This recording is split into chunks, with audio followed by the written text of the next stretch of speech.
بسم اللہ الرحمن الرحیم السلام علیکم ورحمۃ اللہ وبرکاتہ۔ عابد رضا چینل کی طرف سے آج میں اپنے دوستوں کو رسول اللہ صلی اللہ علیہ وآلہ وسلم کی بتائی ہوئی ایک سورت بتاؤں گا جو سونے سے آپ پہلے پڑھ لیا کریں۔ تو شروع کرتے ہیں۔ بسم اللہ الرحمن الرحیم۔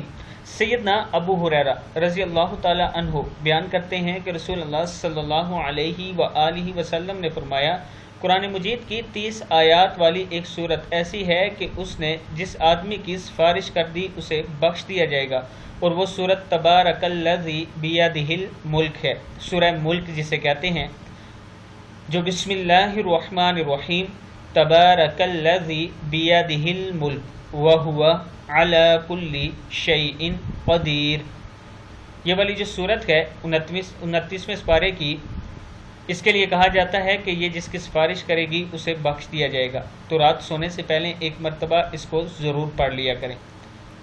کتاب کا حوالہ یہ نیچے موجود ہے۔ اس ویڈیو کو بھی آپ دوستوں نے آگے زیادہ سے زیادہ شیئر کرنا ہے۔ السلام علیکم ورحمۃ اللہ وبرکاتہ۔